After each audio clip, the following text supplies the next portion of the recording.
The Crazy Cat Lady Aunt, Austin, Texas.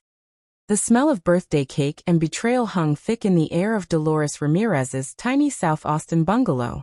11 cats circled the legs of the folding table like sharks while her niece Vanessa and nephew Jacob beamed at their phones, filming. "Make a wish, Aunt D," Vanessa sang, shoving a grocery store sheet cake forward. In purple icing it read, "Happy retirement at Shady Pines Nursing Home, 75 and still alive." The room erupted in forced laughter from Vanessa's law firm friends and Jacob's tech bro co-workers. Someone started chanting, "Speech. Speech." Dolores, in her faded 1994 Longhorns t-shirt and cat hair leggings, just blinked behind thick glasses. She blew out the single candle. The cameras zoomed in on the tear that rolled down her wrinkled cheek. Perfect content. Vanessa already had the caption ready. "When you finally get your crazy aunt the help she needs #FamilyFirst #eldercare." Jacob slid the fake acceptance letter across the table. "We took care of everything, Aunt D. Shady Pines has a bed ready Monday. They even allow 2 cats. Aren't we generous?" More laughter. Dolores folded her hands. "That's real sweet of y'all," she said softly, voice shaking. "Guess this old cat lady's time is up, huh?"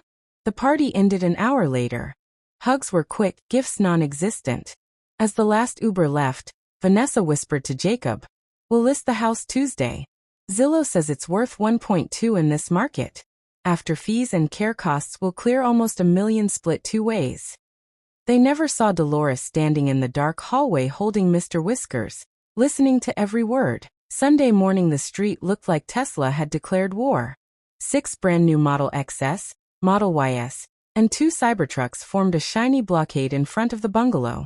A moving crew in crisp black uniforms unloaded flat-screen boxes and modern furniture that definitely did not belong in a 1940s cottage. Vanessa and Jacob pulled up in Jacob's leased BMW, mouths open.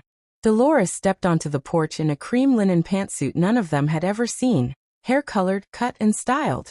Designer sunglasses. A $40,000 Richard Mille watch glinted on her thin wrist. Behind her, a tall young man in a Brioni suit carried 2 cat carriers like they were Faberge eggs. "Morning, babies," Dolores called, voice strong and Texan smooth. "Y'all are just in time to help carry boxes." Vanessa found her tongue first. "Aunt D, what the hell is going on?" Dolores smiled the way a cat smiles at a cornered mouse. "I decided Shady Pines sounded awful cramped. So I upgraded." She snapped her fingers. The young man handed her an iPad. Dolores swiped, then turned the screen around. Current crypto portfolio, $41,870,443 and climbing. Vanessa actually screamed. "See, back in 2010 one of my old foster boys, y'all called him, that weird gamer living in my garage, asked if he could pay rent in Bitcoin when it was $4 a coin.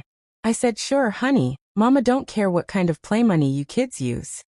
Dolores laughed. "He paid rent for 6 years. Then he started a little mining company in the shed. Gave me 51%, because I fed him and never asked questions. Kid's a billionaire now.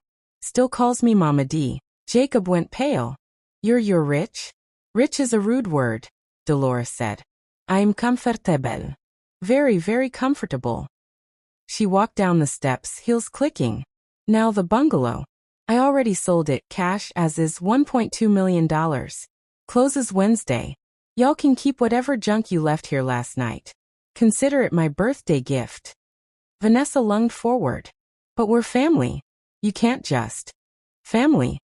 Dolores cut in, voice like a whip. "Family doesn't film an old woman crying so they can get likes. Family doesn't forge nursing home papers before the cake's even cut." She opened an envelope and let glossy photos flutter to the ground. Screenshots of their group chat planning the prank, the Zillow search history, the fake Shady Pines letterhead they'd made in Canva. "I've already spoken to my lawyers, yes plural, about elder abuse and attempted fraud. Charges can still be dropped if 2 things happen." Jacob swallowed hard. "Name them." "First, you're gonna repay every dime you ever borrowed or guilt out of me. That's $187,000 with interest. You've got 30 days. Vanessa started sobbing. "We don't have that kind of money." "Then get creative," Dolores said sweetly.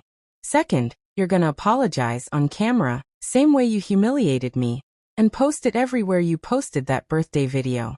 Hashtag we were wrong. She turned to the moving crew. Gentlemen, the cats are ready. Let's not keep the penthouse waiting. Mr. Whiskers meowed from his diamond-studded carrier. As the convoy pulled away, Dolores rolled down the window of her new Rivian. The cats had their own air-conditioned row. Oh, one more thing, she called out, tossing a can of Fancy Feast onto the lawn. Left y'all some dinner. It's what you always said I smelled like anyway. The gates of the bungalow closed for the last time. 40 minutes later, Dolores was sipping champagne on the 42nd floor balcony of her new downtown Austin penthouse, watching the Colorado River sparkle 38 stories below. All 11 cats had their own room with floor-to-ceiling windows. Her phone buzzed, Vanessa's apology video, already trending with the exact hashtag. Dolores raised her glass to the skyline. Happy birthday to me, she whispered, and meant it for the first time in decades.